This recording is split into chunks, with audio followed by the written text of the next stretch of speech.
All right, Joel Gausten here from joelgausten.com. I'm really psyched about this one. I've wanted to do this one since I started doing this channel. I'm delighted to be joined by somebody I haven't talked to for a couple of years, and it's always a great pleasure when I do. Joining me from Los Angeles on his birthday, no less, Mr. Jim Wilson. Jim, welcome. Happy birthday, sir. Thank you, Joel. Nice to be here. I really There's some appreciate sirens going on in the background. I'm in West Hollywood, so crime's always it. on the streets. Yeah, I lived in Los Angeles for about 3 years. Mm. So I know that soundtrack very well. Yeah, it's so funny too because I my apartment's right off of Fountain Avenue, and I'm so used to the street noise every night that I sleep great. But when I go to other places like Canada or something, and I walk outside in the nighttime, I'm like, it's so quiet. But I Definitely. still love it. Well, we have a lot to attempt to get through. You're somebody who we can probably do a five-part series on. And I know we Thanks. don't have that luxury 'cause I know you've got plans this evening, of course, it being your birthday. So Yeah. we're gonna, try to get through as much as we can. I guess first and foremost, I always believe the present is the most important time in life, in history. And I know just in the last few weeks from us talking, you've been super busy. You were just up in Canada with Daniel Lanois, working with Pearl a day. So, give me kind of a quick, summary of like what the last month or so has been like for you. It's been really crazy. I'm right in the middle of it right now, and I've had well, I was in Canada for 3 weeks. We did 10 shows, 9 shows with Daniel Lanois, and I came back, and 2 days later, I had a show with Marc Ford in San Diego, and then 2 days later, I had another show with Marc Ford, and the next day, for the last 4 days, I've been recording in the studio with Pearl for her new album, and it's going great. And had a day off today on my birthday, and then tomorrow I'm going to go back to the studio and do some guitar overdubs and some solos. And then I leave Friday for Minnesota to play with Daniel Lanois, and then we come back to LA for 3 shows, then San Francisco. Then I get like 3 days off, and I go to the East Coast with Marc Ford for 10 days. It's crazy. Wow. Wow. Well, good for you, man. Especially Thanks. post-pandemic, to be able to have that kind of schedule right now is fantastic. Yeah, yeah. And what's been miraculous is everything's been lining up perfect. I haven't had to like postpone anything or cancel anything so far. It's been great. So that's really been working out. And we'll probably get finished half the Pearl record. So we'll work more on it in June when I'm back for a bit. That's great. And we'll definitely talk about Pearl a little later in the Mm, conversation. But I guess your history is so voluminous. I figure we'll start with how you first kind of entered my radar. Now, I was aware of your incarnation of the Rollins Band, being a fan of Henry for a long time. yes.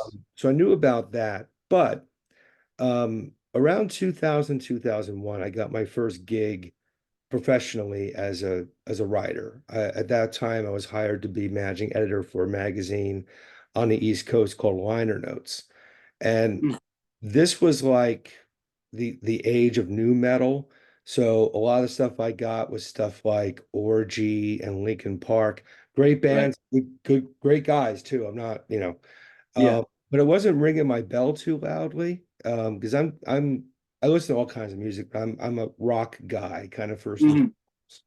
So we had a Same. lot of hardcore, rock dudes on staff, some older guys, 70s era guys. And I was hitting them up like, okay, who's bringing it? Like the real rock in 2000, 2001. Like, who am I not hearing that I need to hear? And they all said the same thing, Mother Superior in Los Angeles. Wow. And sure enough, within a couple of weeks, I got a promo of that the self-titled album had come in. Hmm. And I'm like, wow, like where has this band been all my life? Especially in the year 2001 to hear that stuff. And I'm not Thank you. alone in that. I think, Mother Superior is Yes. kind of an interesting band, man, because if you know the band, you love the band. You know what I mean? Hmm. Hmm. Hmm. So let's kind of dive into that because I know Mother Superior had a great history as a band, not just as part of Rollins Band, but you guys, I think, did 8 albums in total, something like that. Something like that. Yes. Um, there was a demo before, which was a CD demo, so it kind of seems like it's the first album, but it was never really official. But and then there was a compilation at the end from France that had a couple exclusive tracks. So if you add those in, it's about 10 records. And then we were making Rollins Band records at the same time. But that was the first. No, that was the Triple X one was the second record produced by Rollins. Um, we didn't become a band until the Triple X record was out with Henry. First time around, he just produced the record. And he still had the old Rollins Band, and that's why he asked us to be his band, because he liked how we worked, how fast we worked, and And I always say we worked fast because we didn't have any money, so we only had 2 studio days, so we would just rehearse, and then knock out these songs. If we would have had a record deal, we would have taken a lot longer, taken our time to do it. You know what I mean? But something about that is cool too, like getting it together before you go into the studio and playing as a band, and just you know getting the one with the right vibe. That's all it really took. But we played really well together, the trio. We actually started as a 4 piece and had like 3 different guitar players before we even called it Mother Superior. And every one of those guys, had different issues or whatever, be it girlfriends or be it drinking or whatever it was. And we always ended up, at the rehearsal place with just the 3 of us there playing. And then it was like, this sounds good. So I just turned up my amp, and we just took off that way. And we were also discovering a lot of music, and we were kind of disappointed with the current music scene at the time. Just the major label bands just weren't really doing it compared to what we already loved, like Black Sabbath and Led Zeppelin. So, we just kept going that way and getting into Humble Pie really deep, and the Faces records that we didn't have. And that stuff was influencing us. And we realized that that style is what we all know and love. So let's do that instead of trying to, go grunge, or, go "yeah" up like 6 times or whatever in a song. So, and also melody, that's always been important to me for songwriting too. So we could take some really heavy music and put in some soul in the vocals, because we were also listening to Temptations and Otis Redding and all that kind of stuff. So it was us being young and discovering music, and I think that lasts because that kind of quality is there, that we cared enough at the time, and it was real easy for us to work as a band. We got to a point where you could just put a song in front of us, and we could Mother Superior it up. You know what I mean? Make it that kind of thing. So, which is good and bad, but I think I'm proud of all the records from the first to the last, and I never feel like we did anything we weren't supposed to do. Yeah, definitely. Different producers added different things. Wayne Kramer changed some drum sounds and made it a little more metallic, not in a metal way, but just more metallic sounding. And I appreciate that record that he did with us, because it shows where we can go, and we weren't just locked into one sound. Because, like I said, those records are fun too, the live records, meaning live in the studio, but it's also fun to experiment and put on different things. But it was hard because if we went too far, strings or horns, people would complain about it. And when I started doing solo stuff, that was the most freeing part. It was like I didn't have an image of a band, so I could, you know, dress up the songs any way I wanted to. I Well, strayed from the original question there, but oh no, no worries. And you mentioned Wayne Kramer. Mhm. He worked with you guys. Henry, of course, before you guys sort of joined forces for Rollins Band, Mach 3, I guess it would have been. Uh, Mhm. uh, so Mother Superior was getting the attention of people who really kind of knew their music, and Yeah. even, we'll fast forward a little bit because you mentioned Pearl a Day. For those who don't know, that's Meatloaf's daughter. Pearl is a fantastic singer, a great artist as well, married to Scott Ian. And Pearl and Scott were big Mother Superior fans, which led to the creation of the band Motor Sister, which initially, that was when how you and I first crossed paths, was because of that Mhm. album cycle. Um, and that was kind of, correct me if I'm wrong, that was kind of created as an homage to Mother Superior. It was basically Yes. Mother Superior covers. Yes, yes. It was Scott's 50th birthday party, and we just got together to play. He wanted to play those songs with me. That was his birthday present to himself because he loved the band. And we weren't playing at the time, and he was missing those songs. And he uh him and Pearl loved it. Joey Vera had worked on some Mother Superior albums, mastering and mixing before. And then John Tempesta was the only one that I didn't know, but we became instant friends. And after we did that, the first record is covers of Mother Superior songs, but done really well, and they sound great. And it was fun to put a new experience behind singing those songs and playing those songs, especially with Scott on rhythm guitar. You know what I mean? All of a sudden, that's some firepower that we never had in the band. If there was ever two guitars on the records, it was me playing it twice, before. So it was really cool what he added to those songs and put his touch on them. And then Pearl, of course, sings better than any of the guys that used to be in the band before. So that helps, we just sing harmony really well together. So by the time we got to the second one, which is all new songs, that was so incredible for me to kind of go back to the rock riff world, and try to collect as many good things as I could and make sure that it wasn't mediocre in any way. So I'm proud of those songs, probably more than any record I ever made. Mostly because I finished a lot of them by myself, and usually when you take songs to bands, somebody has an idea of changing something, but they all lasted. They all got through the machine, and they just liked them the way they were, and so it was really great. Yeah, absolutely. And we'll do more. Everybody's just got crazy schedules. Yeah, that was my next Talk about question. it. Who's the I next one? see every member of the band like separately because we're never in town at the same time. But it's coming, and like I said, I'm just working with Pearl too is connected, of course, now more than ever since when we first started doing stuff together. She wasn't a member of Mother Superior, or there was no Motor Sister. So now it's just cool that these songs came together kind of easy as well because we've been working together so long.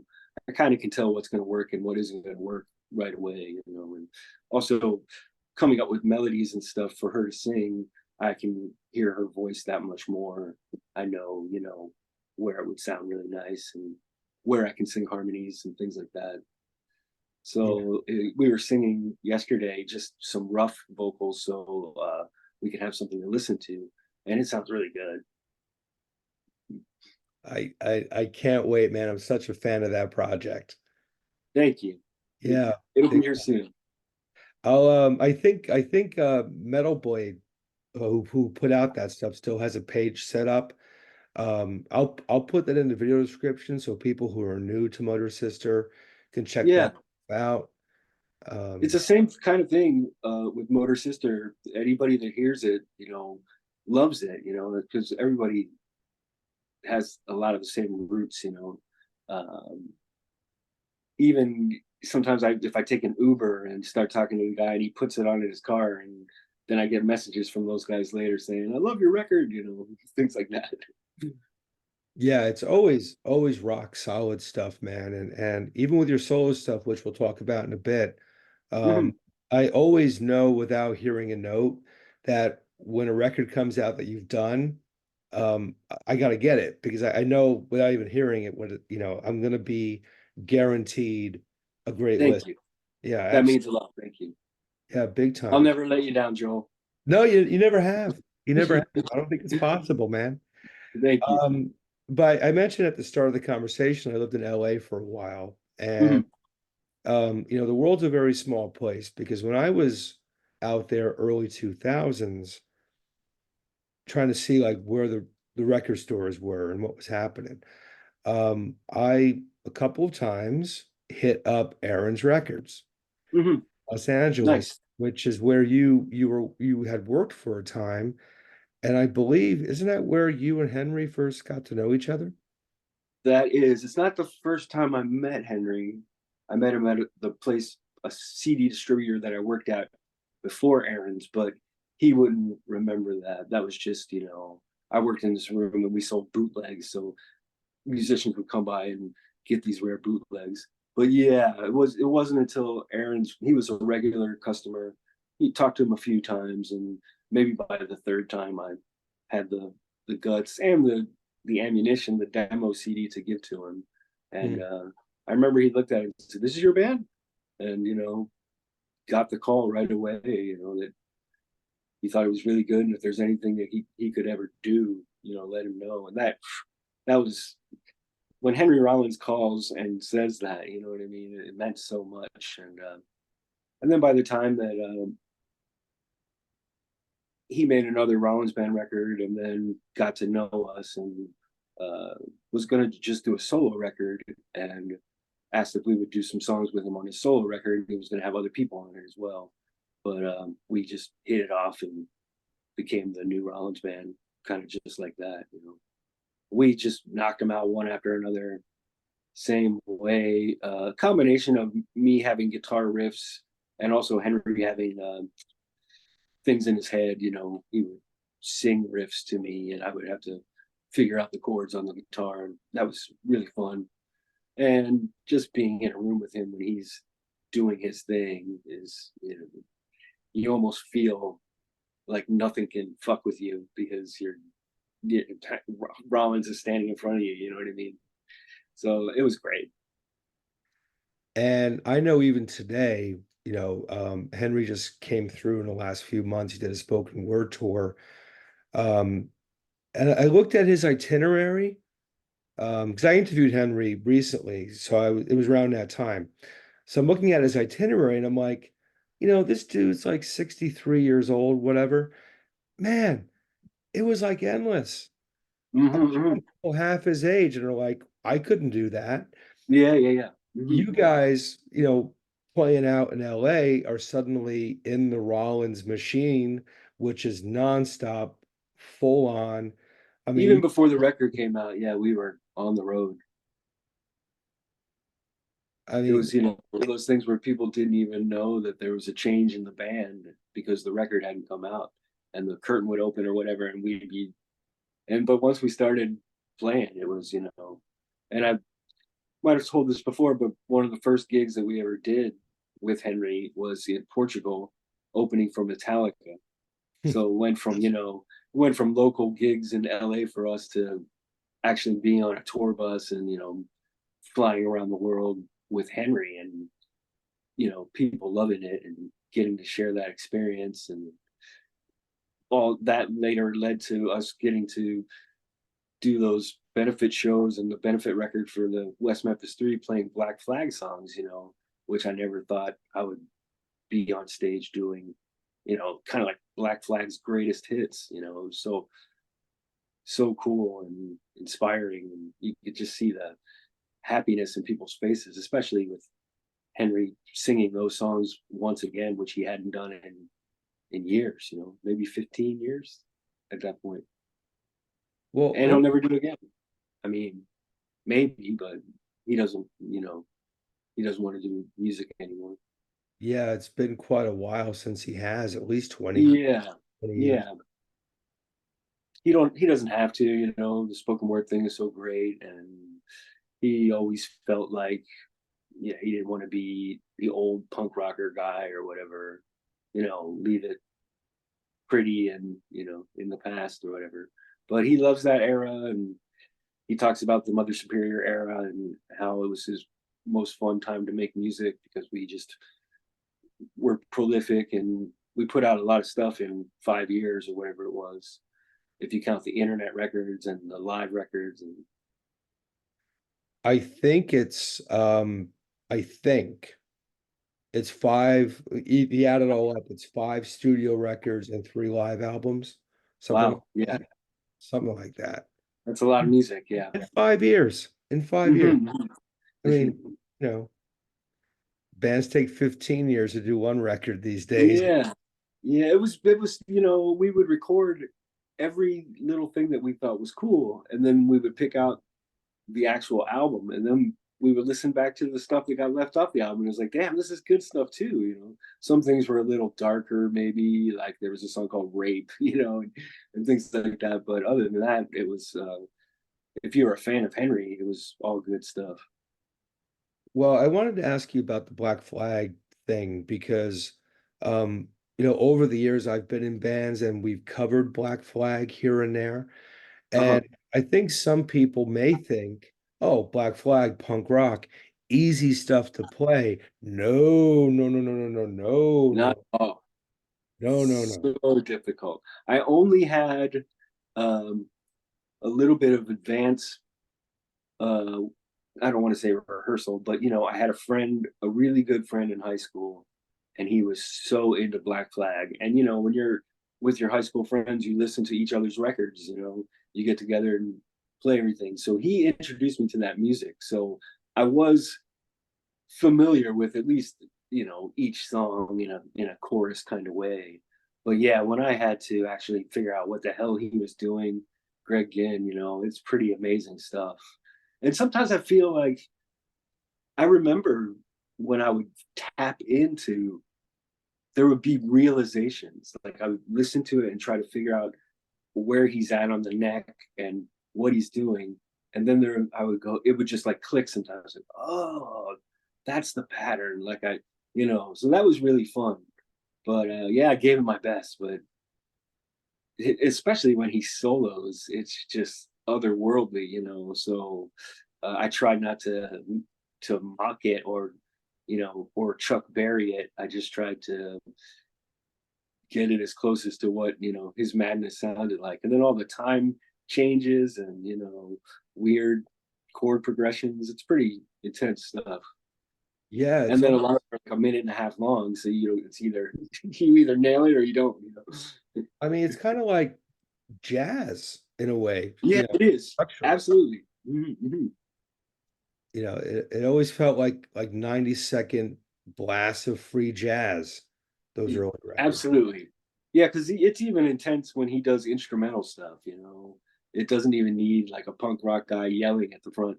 It's musically, it's totally like Thelonious Monk, Yeah, on speed. yeah, absolutely, absolutely. So it was shortly after um the West Memphis 3 benefit tour and that album, that's when I guess Henry decided he was going to put music aside. Um, Yeah. you carried on with Mother Superior for a few more years. Um, Mhm. and I want to get into some of the other people you've worked with because it's just a staggering list of people. Yeah. And I guess it was actually during the Rollins era, you ended up doing some work with Alice Cooper. Oh yes. I mean, we wrote a whole bunch of songs together, but one got published.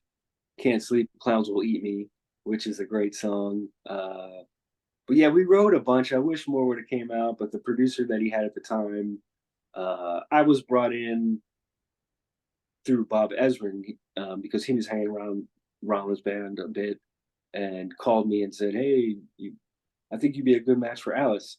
So that was my in, and Alice really liked Mother Superior as well, and his wife, which was super cool to find out. And then the producer was more known for I think I want to say he did some Marilyn Manson remixes and stuff like that, and he said we can either do an old school record or a new school record, and they went new school, quote unquote. So the songs, some of the songs we did didn't fit, but there's demos somewhere I wish I could hear because there were some cool things. At least five or six. I was there with him for a couple days, and then I've seen him, a few times through the years. But I wish I could talk to him more. Yeah. But that song that we did finally came out on a vinyl box set because when it was released, it was pretty much CD only time, and it never had been on vinyl. But it finally came through, and I was so happy about that. Yeah, that must be the one that you sent me a few years back. It sounds like the Kinks. It reminds me of the It's Kinks. yes, that's it. That's it. Yes, yeah. Yeah, yeah. That's where I was at. I was trying to bring it back to like early Alice Cooper band stuff, and it was just a different time, and new metal or whatever they called it at that time. Yeah, that's how I was, that's what I was getting pummeled with at the magazine back in the day. Right, right. Thank God Mother Those kind of Superior. bands, like you were saying, yes. It's like, and again, it's a cool era. I still listen to some of that stuff, but it was just maybe too much of that stuff at the time. It was like, where's the Mhm. rock? You know, Mhm. where's I the know. real stuff? You know what I mean? Where's the soul? Yeah, yeah. Yes, exactly, exactly. Um, Hmm. one artist who absolutely slays me whenever she does something. I mean, I'm in a puddle when I listen to Emmylou Harris. Oh, yes. I mean, like the album Wrecking Ball, Yeah, forget it, forget it. I Um, love that too. you've worked with Emmylou, so I got to get into that because I mean, how do you pull that off? Aren't you like in the corner of the stage, like crying over what she's doing? I mean, Well, yeah, and let me tell you, it's amazing to get to sing harmonies with her, and I learned so much about singing and using my other voice to like sing harmonies over top of her. And we did the Wrecking Ball anniversary tour, so we played the whole album plus other hits every night in America and Europe. So fun to travel with, and people have so much respect for her. And every town we were treated first class. And I saw her a year ago on my birthday, actually, because I went to Willie Nelson has the same birthday as me, and he had his 90th birthday party at the Hollywood Bowl, and Daniel Lanois was singing with Emmylou and invited me to come hang out with him that day. They used the uh, Don Was and his band as the backing band for everything, so I didn't get to play, but I met Emmylou and Rodney Crowell in the parking lot, and they both sang "Happy Birthday" to me, and that was pretty exciting. But yeah, that it was great to see her, and hopefully somewhere down the line we'll do. She's been writing a book, uh, her autobiography, so she hasn't been doing as much touring and stuff too. But she still sounded great. excellent. I just had a friend of mine on the channel a few days ago. His name is David Humphrey. He was with Public Image for a bit in the Mhm. 70s. But he went from Pill to playing with Mike Oldfield and Sparks. I bring him Oh up. I know you did some work with Sparks as well, right? yeah, yeah, lots, yeah, yeah. Um, One of my favorite bands as a teenager. So that was a huge joy, and it still is to know that I'm, not only got to play on some of their records, but I did 21 nights in London with them playing every single one of their records. And I got to do like BBC TV shows with them and all kinds of stuff and play. They're so regarded in so many parts of the world that, I went to Russia twice with Sparks and Lithuania and other, Finland and other countries that I don't get to go to that often, and Japan a couple times. Um, but I love those guys, and they still they keep putting out great records after all this time. And they come out so frequently that it's almost like, wow, another Sparks record, and then you're just blown away by his lyrics. Just kill me, and one of my favorites. Hope to do Yeah, more with them someday too. And they did a song on my first solo album, "Crying Out Pay Later." They did all the instrumentation and production, and even put it on one of their Spotify playlist of their collaborations through the years. So that was a joy. And through Sparks, I got to become friends with Joe Elliott from Def Leppard. He came to those London shows and saw me playing, and we were total buddies right away. And he's been real supportive of my music and talking things up. He told me that the Def Leppard stage crew were setting up the stage every night to the first Motor Sister album because it got them all pumped up, and I thought that was amazing here.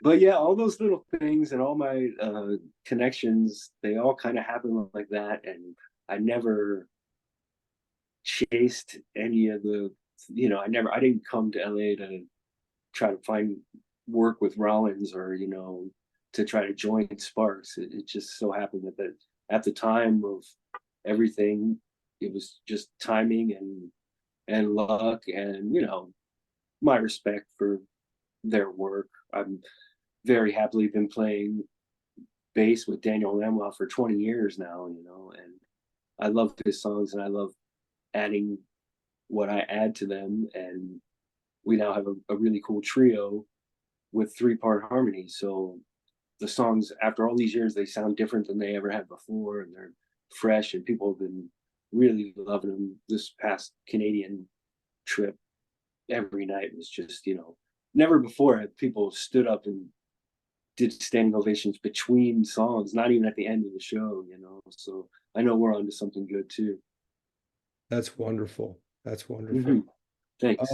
I wanted to definitely talk about the stuff you've done with Phil Jones. Yeah. You've done some beautiful music with him in Thank recent you. years. So I wanted to definitely let the listener know about your collaboration with Phil, and what that's produced so far, because I look right in the camera. Viewer, pause this. Go look up Jim Wilson, Phil Jones, and listen to those records. Listen to a song called I Can't Hear You. And after you pick yourself off the floor, you can come back and rejoin the conversation. We're on the internet forever. Anyway, so Thank you. you and Phil, man, how did that all come to be?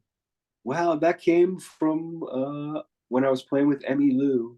I had seen Phil play drums with Waddy Wachtel, his all-star band, a bunch of times, and I thought Phil was a great drummer. And I knew his work, also Tom Petty and everything.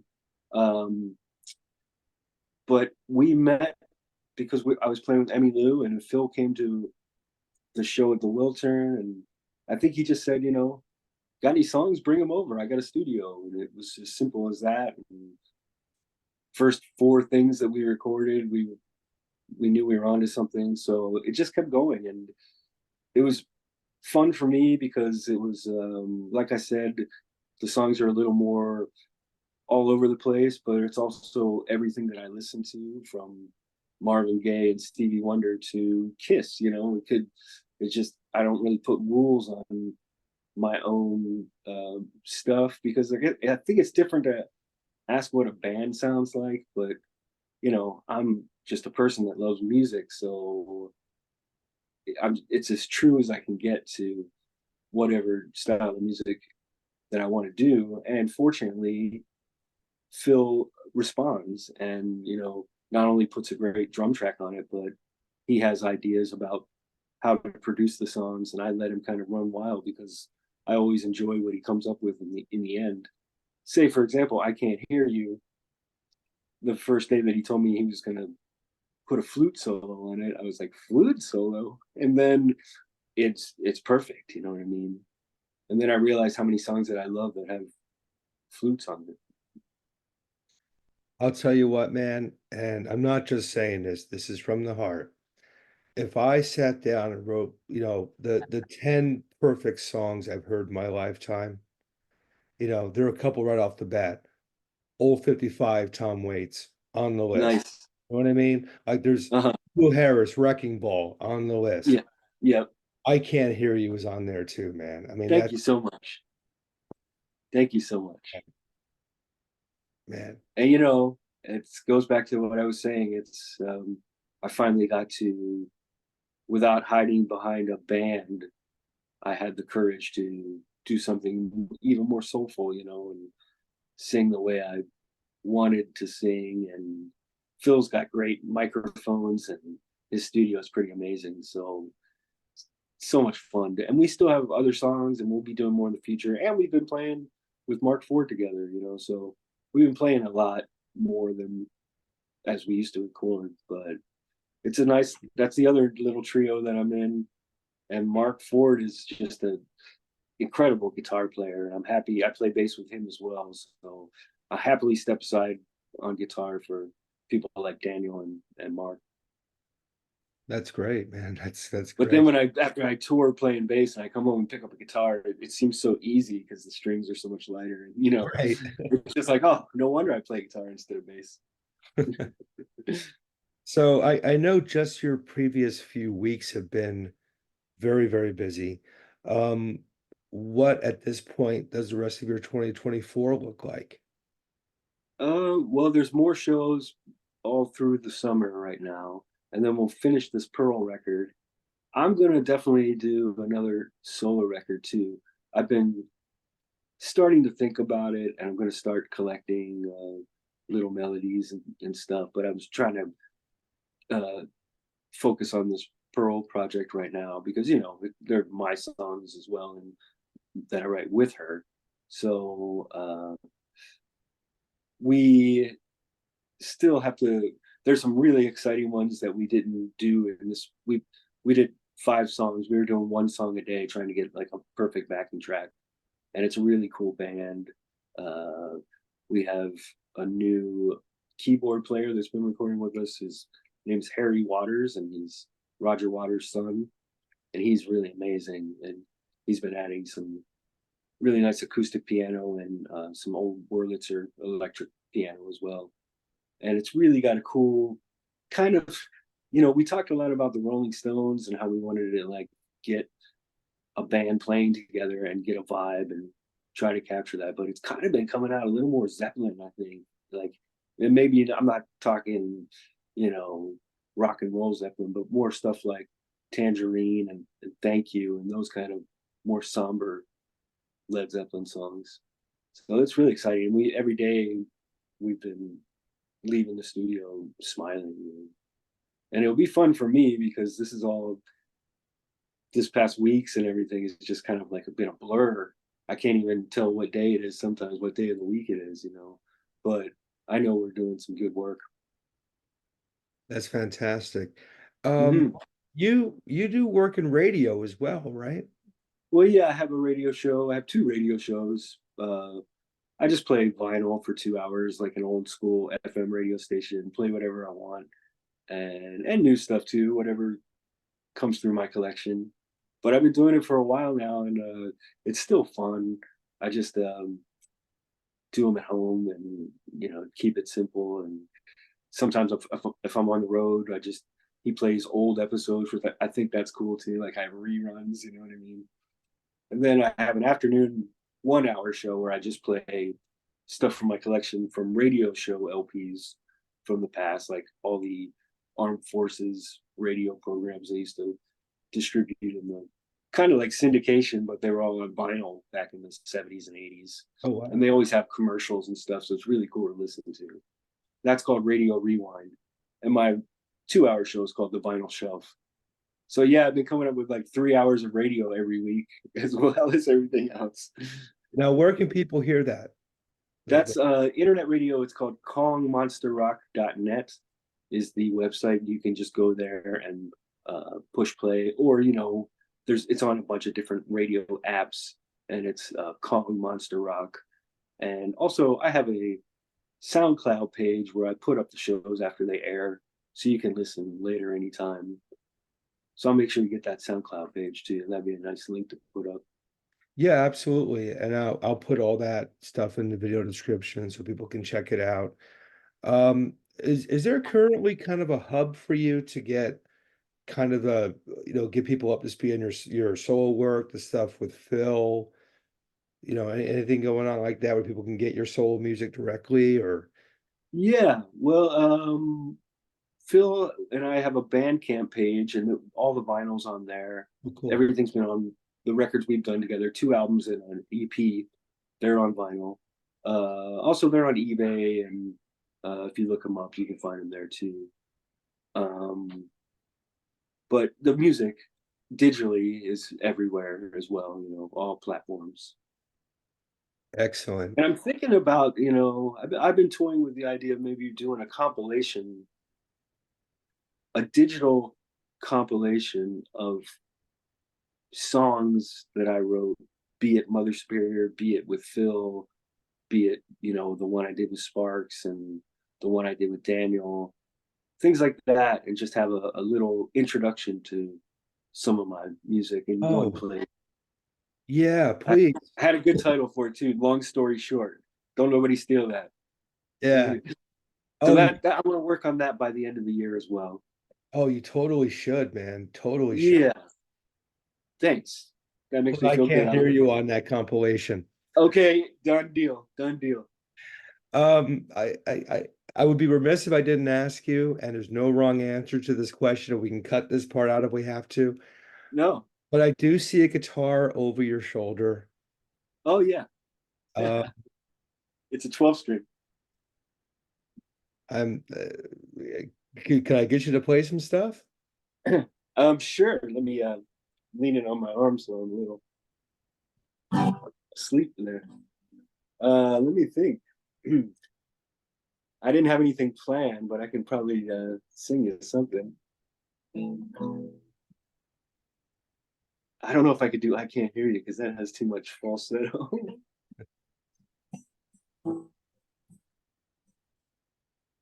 um, that's an F, right?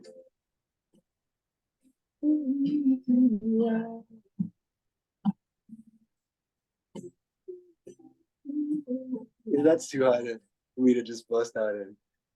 But I'll play you something, maybe a little Four Walls, if I can remember that one. Four walls around me, four walls of pain, four walls surround me, they all know your name. I'm tired of trying, and I know I'm not to blame. Stuck inside these four walls again. I got four walls ahead, four walls behind, four walls of strength, my worry mind. Something like that. Thank you, man. Thank you. No, thank you. Thank you, man. That's wild. You know, like I said, I started my career in my office when I was 23, working late hours, man. In publishing, you work forever. And, Sure. 2 in the morning, 11, Mother Superior in the office, working on Nice, nice. coffee, chain smoking, whatever. Yeah. Yeah. It all So, goes together. so to start there, man, and in 2024, sitting here listening to you jam on my channel. Thank Thank you. you, Joel. Thank you. Thank you. I know it's getting close to that time. You've got some birthday stuff to do. Uh, Yeah, it's perhaps very we, nice of them because Scott is he just got back from Anthrax this morning from South America, and we had been recording, me and Pearl, and she just all of a sudden said, "Why don't we have birthday dinner for you?" And it's a total last minute, and I'm sure Scott's going to be super tired, but it's going to be fun, just have a nice meal and cheers them, and lots of music coming up. yeah, man. Tell Scott. I saw quite a few of those clips from that tour, with Danny on bass.